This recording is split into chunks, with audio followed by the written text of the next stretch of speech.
Alhamdulillah alladzi bi ni'matihi tatimmu sholihat wa bi rahmatihi tatanazzalul barakat.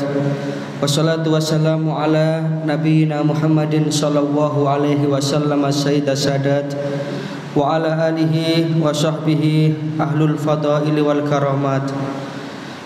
Amma ba'du, subhanaka la ilma lana illa ma 'allamtana innaka antal alimul hakim. Rabbi shrah li sadri wa yassir li amri wahlul 'uqdatam min lisani yafqahu qawli.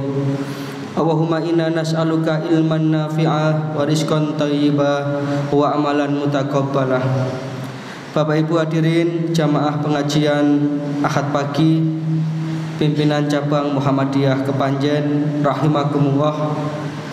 Pertama, dari hati yang paling mendalam tentu kita senantiasa bersyukur, berterima kasih kehadirat Allah Subhanahu wa taala atas segala nikmat dan karunia yang diberikan kepada kita, sehingga pada pagi hari ini seperti yang disampaikan Pak Tilah tadi, walaupun hujannya cukup deras, tetapi alhamdulillah Allah Subhanahu wa taala masih meringankan langkah kita dan melapangkan hati kita untuk hadir di majelis ilmu ini. Mudah-mudahan ini menjadi tanda bahwa kita termasuk golongan orang-orang yang dibimbing oleh Allah taala untuk menuju jalan kebaikan. Yang kedua, sholawatullah wa salamuhu, sholawat serta salam mudah-mudahan senantiasa terlimpah kepada junjungan kita baginda Rasulullah sallallahu alaihi wasallam. Para jamaah rahimakumullah, seperti biasa kajian rutin PCM itu kita laksanakan setiap Ahad yang kedua dan keempat. Dan biasanya itu kita mengundang mubalik dari CMM atau dari luar. Tetapi kemarin itu perasaan saya kok nggak enak itu. Ternyata Tomus. Andai kata kita ngundang dari CMM kan ya, karena hujan jadi banyak yang berhalangan. Memang ngaji seperti ini butuh perjuangan. Lebih-lebih kalau ada tantangan seperti ini ya tentu pahalanya akan berlipat ganda. Kalau kita bicara pahala, tidak usah khawatir. Maka untuk mengisi kekosongan tersebut, akhirnya kemarin saya putuskan untuk saya isi sendiri. Mudah-mudahan tidak mengurangi kemanfaatan pengajian kita pada pagi hari ini. Kita akan membahas tentang surat Al-Ikhlas. Yang ini adalah merupakan surat favorit, sehingga masyhur itu sekarang Qul huwailek, karena saking favoritnya surat ini. Surat Al-Ikhlas ini adalah satu-satunya nama surat di dalam Al-Quran yang tidak diambil dari salah satu ayat yang terdapat di dalam surat tersebut. Surat Al-Baqarah misalnya itu disebut atau dinamakan surat Al-Baqarah karena dari salah satu ayatnya itu ada yang menceritakan tentang Al-Baqarah atau sapi betina. Innallaha ya'muru an tadbahu baqarah. Surat apapun saja itu hampir semuanya nama surat itu diambil dari salah satu ayat yang terdapat di dalam surat tersebut. Surat Al-Mulk misalnya, itu ada tabarakalladzi biyadihil mulku wa huwa ala kulli syai'in qadir. Nah, di dalam surat Al-Ikhlas ini, jenengan mulai ayat pertama sampai terakhir tidak akan menemukan kata-kata Al-Ikhlas. Ya. Ini salah satu keunikan surat Al-Ikhlas ini. Kata-kata Al-Ikhlas ini artinya adalah memurnikan keesaan Allah. Jadi tauhid itu tidak boleh dikotori oleh sekecil apapun perbuatan syirik, maka murni, bersih. Ini menunjukkan bahwa Allah Subhanahu wa taala itu sangat pencemburu. Allah tidak ingin diduakan. Jangan sekali-kali engkau berbuat syirik kepada aku, kata Allah. Ini kemurnian ibadah, memurnikan keesaan Allah. La ilaha illallah. Tidak ada Tuhan selain Allah. Artinya cakupan makna dari kalimat ini sangat luas. La ilaha illallah. Saya tidak akan menyembah kecuali hanya kepada Allah. Saya tidak akan takut kecuali hanya kepada Allah. Saya tidak akan meminta pertolongan kecuali hanya kepada Allah. Saya tidak akan bergantung kecuali hanya kepada Allah. Itulah hidup yang indah, itulah iman yang mapan, dan itulah tauhid yang mantap. Kalau kita sudah menuju kepada satu titik, la ilaha illallah. Di samping itu, kata-kata al-ikhlas ini artinya adalah membebaskan kita dari segala bentuk kemusyrikan, khurafat, tahayul, mistik, perdukunan, dan lain sebagainya, atau yang kita kenal dengan TBC, tahayul, bid'ah, dan khurafat. Maka kita tidak mengenal itu yang namanya acara bersih desa dengan tujuan untuk memberikan ya sedekah. Sesajen itu sekarang diubah dengan sedekah. Jadi ada kamuflase. Makanya kata almarhum Kiai Haji Zainuddin MZ, akhir zaman itu dukun dengan kiai itu bedanya tipis. Itu kalau kita tidak kembali kepada tauhid yang mapan, kepada tauhid yang murni, nanti kita itu akan terpeleset. Bisa kita bayangkan ya, kalau kita salah di dalam melaksanakan sholat, itu insya Allah masih akan ada ampunannya.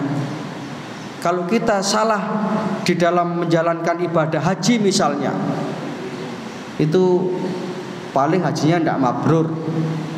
Tapi kalau kita salah dalam bertauhid, salah di dalam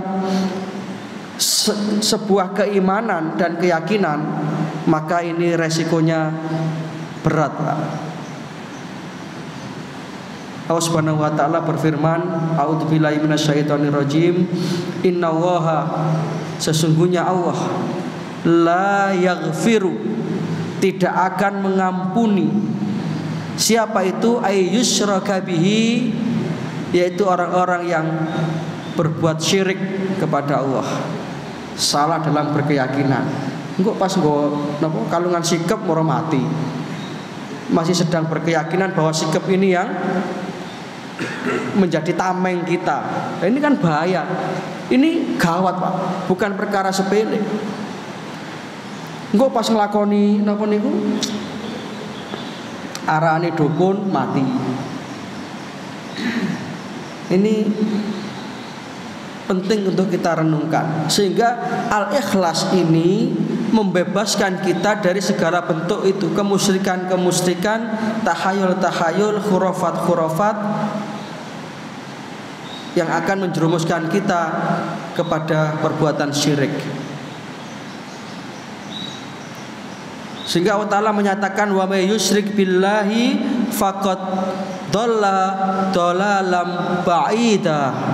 Siapa yang berbuat syirik, sungguh dia itu telah tersesat dengan kesesatan yang sejauh-jauhnya. Lek kesasar mek sak kilo 2 kilo itu namanya ya biasa, Pak. Tapi kesasar sampai 100 kilo itu namanya kedeluduk, Pak. Nah, orang yang syirik itu adalah orang yang faqad dhalalam ba'ida, berada dalam kesesatan yang jauh. Ini pentingnya ngaji. Sayyid Qutb di dalam tafsirnya Fi Dilalil Quran, ini salah satu karya monumental beliau, Sayyid Qutb ini termasuk ulama yang produktif mengarang kitab. Salah satu di antara karya fenomenal beliau adalah Fi Dilalil Quran, di bawah naungan Al-Quran. Beliau mengatakan bahwa ayat pertama dalam surat Al-Ikhlas, yaitu Qul huwallahu ahad, ini adalah merupakan akidah bagi hati kita, keyakinan yang mantap, sekaligus merupakan penafsiran bagi wujud alam semesta dan manhaj atau pandangan hidup bagi orang yang beriman. Karena surat ini mengandung garis-garis pokok yang sangat luas mengenai hakikat Islam yang sangat besar ini. Jadi ini pondasi. Maka tidak heran kalau ayat ini atau surat Al-Ikhlas ini termasuk surat yang istimewa.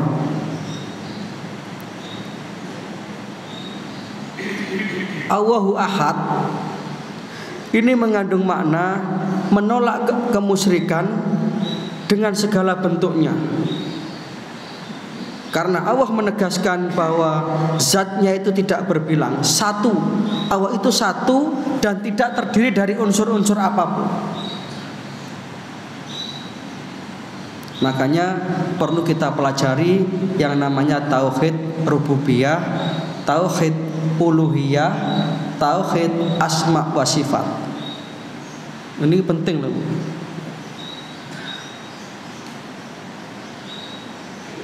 Dan kalau mau ngaji tauhid ya di masjid ini setiap Sabtu Sabtu pertama. Karena ngaji tauhid ini penting. Kadang-kadang kita nggak ngerti tauhid rububiyah itu apa, tauhid uluhiyah itu apa, tauhid asma wa sifat itu apa. Padahal kewajiban seseorang hamba yang pertama adalah mengenal Allah. Awalu wajibin ala kulli insan ma'rifatullahi bil istiqyan. Yang menjadi kewajiban pertama seorang hamba itu yang mengenal Tuhannya. Maka ilmu tauhid ini harus kita pelajari dulu, Pak. Dan kurikulum dakwah Rasulullah itu 13 tahun pertama periode Mekah, beliau hanya mengajarkan tauhid ini saja. Tauhid, bagaimana supaya manusia itu betul-betul bersih imannya dari segala sesuatu yang mengandung kesyirikan. Dan itu pula yang menjadi tugas utama dari seluruh para nabi dan para rasul.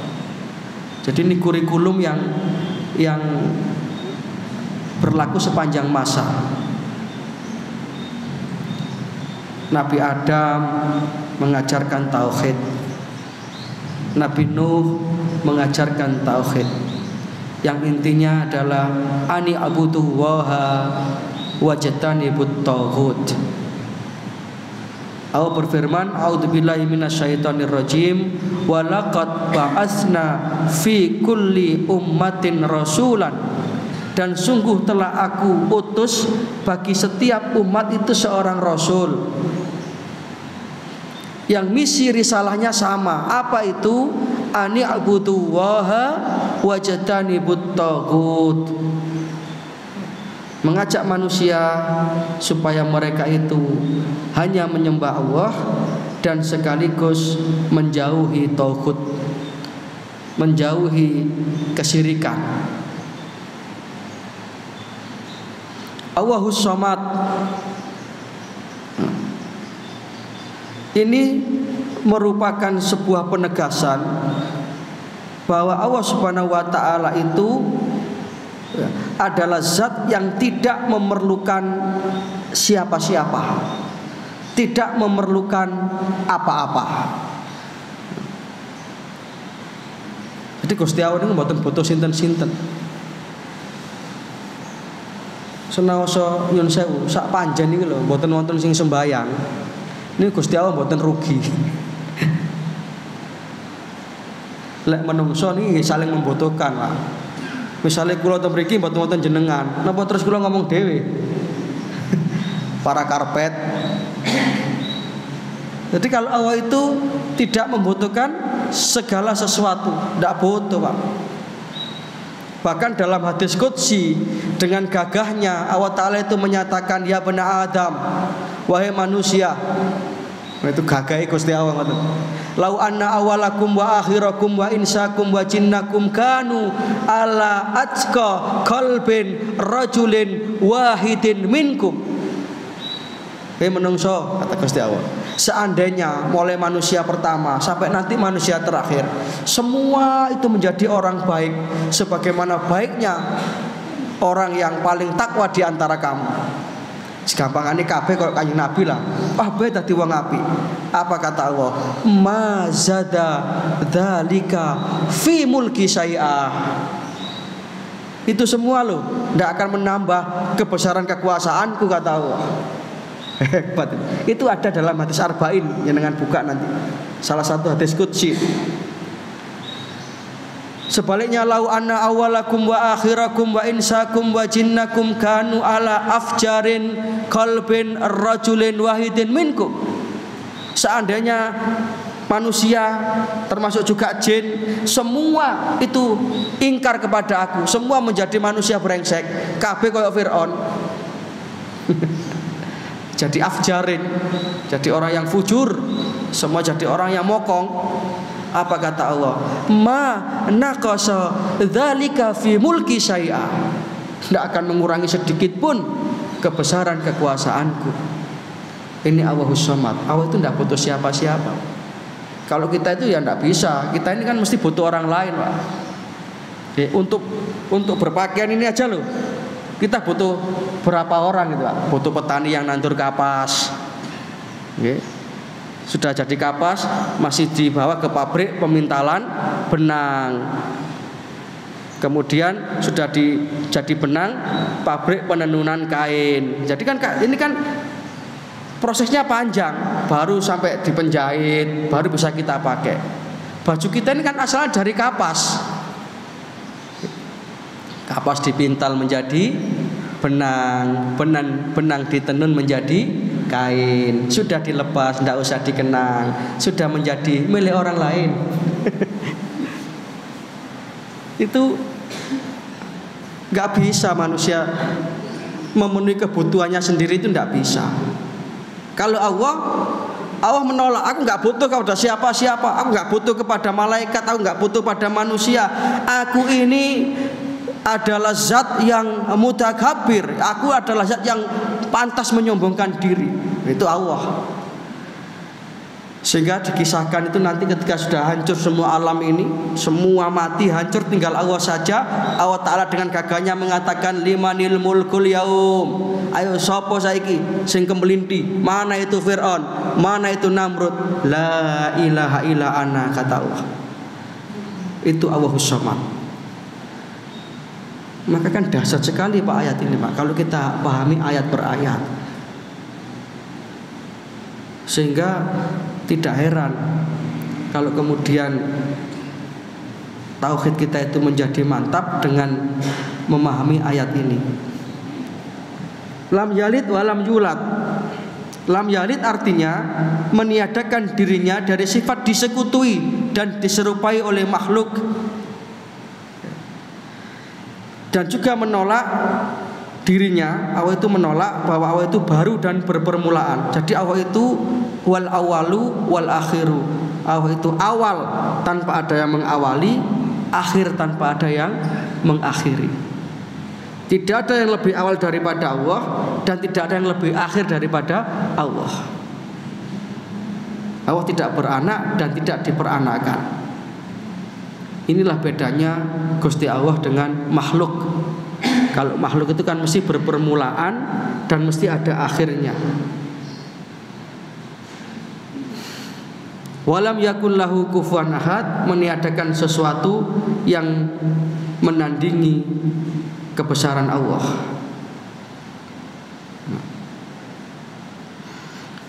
Asbabun nuzul diturunkannya surat ini, surat Al-Ikhlas ini, itu diriwayatkan bahwasanya ketika itu kaum musyrikin Mekah meminta penjelasan kepada Rasulullah tentang sifat-sifat Allah. Mereka mengatakan, jelaskan kepada kami sifat-sifat Tuhan-Mu. Maka kemudian diturunkanlah ayat ini. Qul huwallahu ahad, Allahus samad, lam yalid walam yulad, walam yakul lahu kufuwan ahad. Dalam riwayat lain dikemukakan bahwasanya ada seorang Yahudi menghadap kepada Rasulullah. Kemudian mereka bertanya, wahai Muhammad, lukiskanlah kepadaku sifat-sifat Tuhan yang mengutusmu. Jadi mereka minta penjelasan tentang siapa Allah itu. Maka disuruh menjawab seperti ini. Ini ada beberapa riwayat terkait dengan masalah turunnya ayat ini.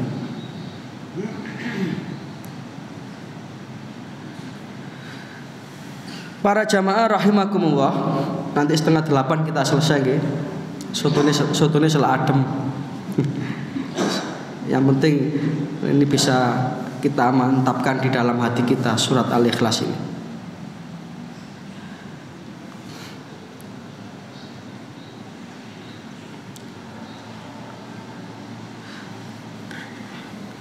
Kedalaman makna tauhid yang dikandung dalam surat Al-Ikhlas ini, jika dikaji dalam setiap ayatnya, ini akan menghasilkan satu pemahaman yang jernih, kemurnian iman, dan kemantapan tauhid yang luar biasa.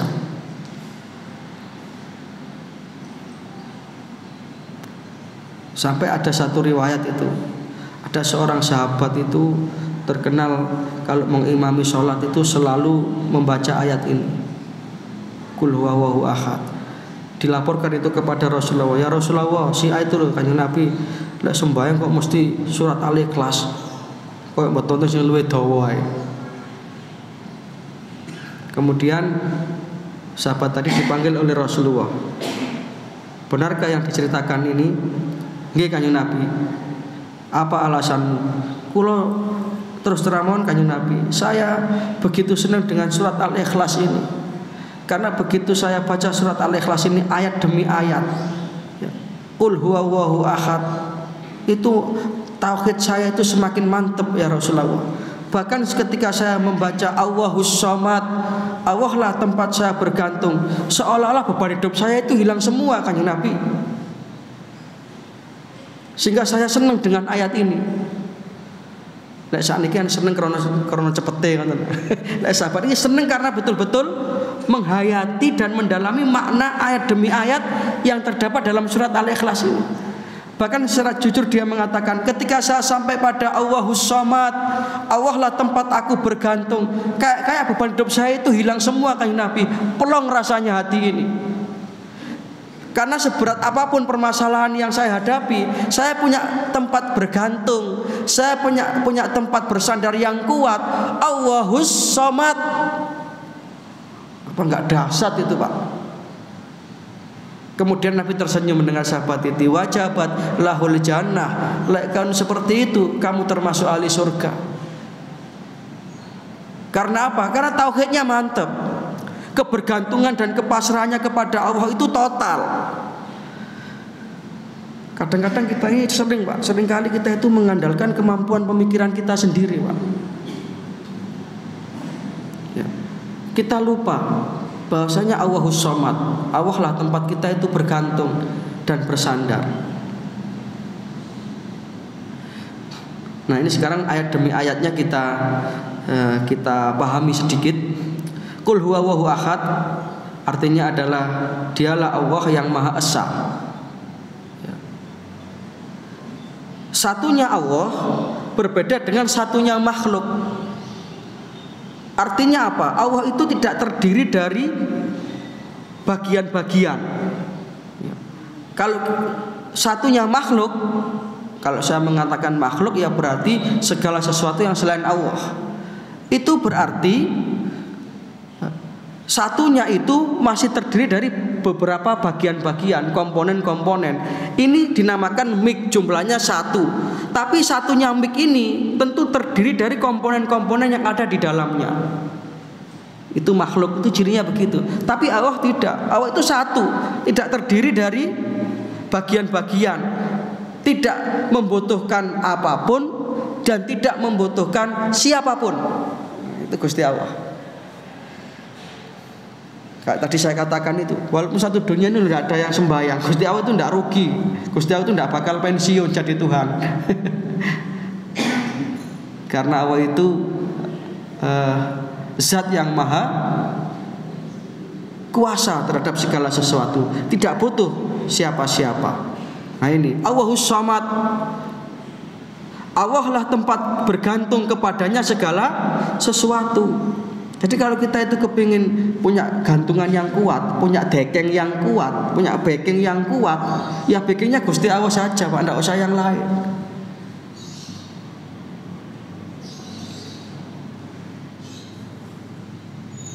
Kalau sudah seperti ini, tidak butuh yang namanya pengawal. Kalau orang punya jabatan itu kadang-kadang fasilitasnya itu kan antara lain kan pengawal lah. Akhirnya pengawalnya gak ngawal malah nembak kancane. Repot kan. Ini karena kita tidak Allahus Samad. Sudah orang yang beriman itu tidak butuh pengawal. Pengawalnya ya Gusti Allah. Nabi itu ketika beliau itu sudah ditodong pedang oleh seorang kafir ketika itu, Nabi itu nggak butuh pengawal, Pak. Dalam riwayat namanya Surakoh atau siapa itu, seorang yang memang pembunuh bayaran. Satu kesempatan ketika Rasulullah sedang sendirian, tiba-tiba dengan pedangnya itu dia todongkan ke lehernya Rasulullah. Weh Muhammad, kalau sekarang kamu saya bunuh, siapa yang akan menolong kamu? Rasulullah itu refleks, tidak kaget, tidak takut sama sekali, karena Allahus Samadnya ini beres, kebergantungannya kepada Allah, koneksitasnya kepada Allah itu beres, sehingga langsung mengatakan Allah yang menyelamatkan aku. Allahus Samad. Mendengar itu, kata-kata Allah kalau keluar dari hati yang penuh kepasrahan itu akan menghasilkan kekuatan yang dahsyat. Tiba-tiba orang tadi langsung terkaget itu, akhirnya pedangnya terjatuh, diambil oleh Rasulullah, ditodongkan balik. Lek saya wong tak boleh sapa sing nulungi kamu. Ini menunjukkan betapa kalau orang itu sudah bergantung kepada Gusti Allah, berarti dia bergantung kepada zat yang maha kuat. Dan harusnya orang beriman itu seperti itu. Hanya kepada Allah lah kita menggantungkan kehidupan ini, karena Allah lah yang bisa menyelesaikan segala macam persoalan kita ini.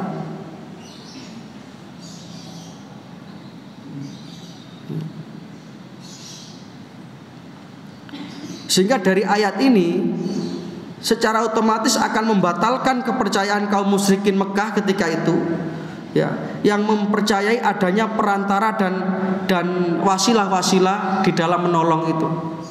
Jadi Allah itu tidak butuh wasilah, Pak, langsung kepada Gusti Allah.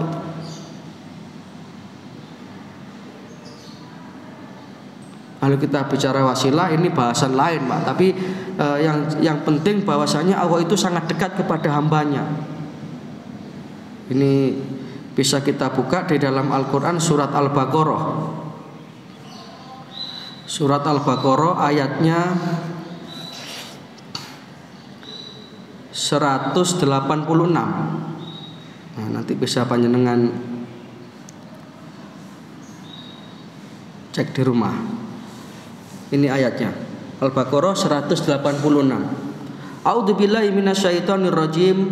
Wa idza sa'alaka ibadi anni fa inni qarib. Dan apabila hamba-hambaku bertanya kepadamu wahai Muhammad tentang aku, katakanlah fa inni qarib, aku ini dekat. Dekat itu kan berarti tidak butuh perantara. Saya dengan Pak Rosi, dengan Pak Dila tadi jagongan bertiga, berarti kan dekat. Saya mau ngomong sama Pak Rosi, masa saya leren ke Pak Dila dulu. Pak Dila tolong sampein Mas Rosi, kalau Ya berarti padha karo ngenyek niku. Jare Pak Dila gak iso ngomong dhewe awakmu to. Ayat ini kan ada asbabun nuzulnya. Rasulullah itu ditanya oleh salah seorang sahabat, "Ya Rasulullah, aqribun rabbuna fanunajihi ambaitun rabbuna fanunadihi." Kanjeng Nabi, Gusti Allah niku teben apa celak Kanjeng Nabi? Lek celak, kula ndongane tak berbisik-bisik saja. Kalau jauh, saya tak bengok-bengok. Seperti biasa, Nabi itu kalau ditanya, kemudian beliau tidak langsung menjawab. Wa ma yantiqu anil hawa in huwa illa wahyu yuha. Menunggu wahyu. Turunlah ayat ini. Wa idza sa'alaka ibadi anni fa inni qarib. Ujibu da'watad da'i idza da'ani falyastajibu li wal yu'minu bi la'allahum yarsudun. Katakanlah aku ini dekat. Nah, karena dekat ya tidak usah teriak-teriak. Aku akan kabulkan doa hambaku. Aku akan jawab doa hambaku. Syaratnya 2. Yang pertama, ya penuhi dulu dong perintahku. Begitu. Ketika kon sembahyang gak gelem njaluke medeng-deng. Namanya itu kan begitu kata Allah. Fal yastajibuli. Yang kedua, wal yu'minu bi, dan berimanlah kepada aku. Kamu jangan syirik dong. La'allahum yarsudun, agar kamu termasuk orang-orang yang mendapatkan kebenaran. Dan ini sudah 7:30, padahal ini ada sekitar kurang lebih 26 slide ya, masih baru dapat 6. Ngaji niku nyene mboten usah akeh-akeh, itu as ilang. Ngaji itu ada kurang timbangan yang kakean. Tapi kalau jarang nih kurang ngaji kurang. Jadi mungkin kita cukupkan ini sekilas saja tentang surat Al-Ikhlas. Sudah 7:30. Mudah-mudahan bisa meningkatkan keimanan kita kepada Allah Subhanahu wa taala. Coba jenengan baca surat Al-Ikhlas ini dengan penuh penghayatan. Makna ayat per ayatnya jenengan dalami, sehingga itu akan menghasilkan satu kekuatan yang dahsyat dan kepasrahan yang totalitas kita kepada Allah Subhanahu wa taala, zat yang maha segala galanya. Ini tauhid. Demikian para jamaah rahimakumullah. Mudah-mudahan ada manfaatnya. Mudah-mudahan kita senantiasa mendapatkan taufik dan hidayah, amal ilmu rezeki yang barokah, dan akhirnya kelak kita meninggalkan dunia ini dengan tetap membawa iman Islam husnul khotimah. Terima kasih, mohon maaf. Wassalamualaikum warahmatullahi wabarakatuh. Innallaha wa malaikatahu yusalluna